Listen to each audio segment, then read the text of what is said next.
The Committee for the Section 194 inquiry into Public Protector Advocate Busisiwe Mkhwebane's fitness to hold office has resumed its proceedings. Last week, the committee resolved to accede to Mkhwebane's request to have her predecessor, Advocate Thuli Madonsela, summoned to appear before the committee to testify.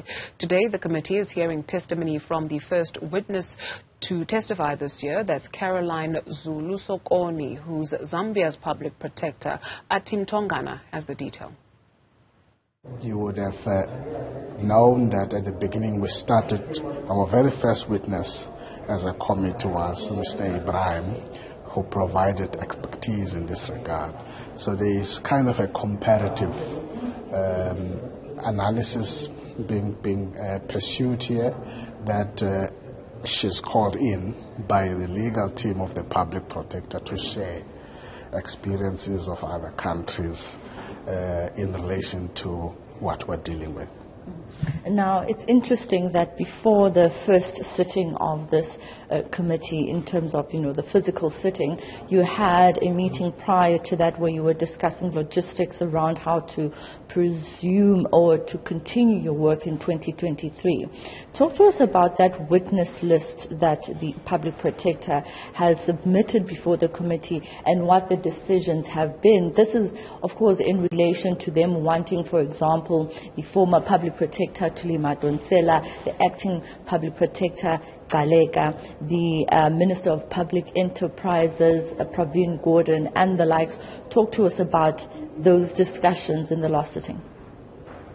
We had received a list of requests from the public protector of the kind of witnesses that they were not successful with to bring voluntarily.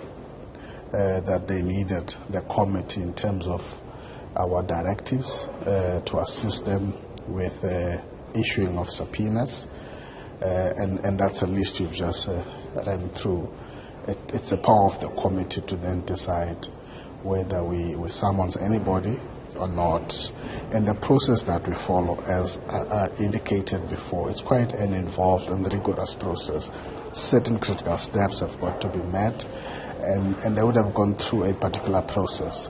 And so the discussion of the committee, we came on two conclusions, that there will be a number of those that we felt don't meet the criteria of relevance and would have declined those as the committee and would have acceded in two, which includes the former public protector as well as Ms. Bianca Mvuyana, to be subpoenaed. That's a decision of the committee. Thank you so much for your time. The chairperson of the Section 194 committee, Kubudile Ityangi, giving us a rundown of the events that are expected to take place. Of course, key to these proceedings coming into this new year is the public protector presenting before the committee the witnesses that she wants to be examined before the committee to provide oral evidence. And quite interestingly, we've heard from the chairperson that there are certain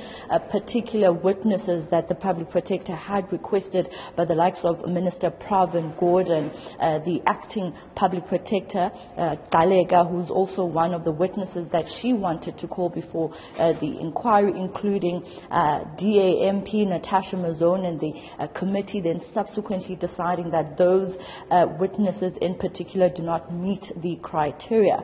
We'll hear from the public protector herself much later on. We'll leave it there for now. For Newzroom Afrika on channel 405, I'm Athi Mtongana in Parliament.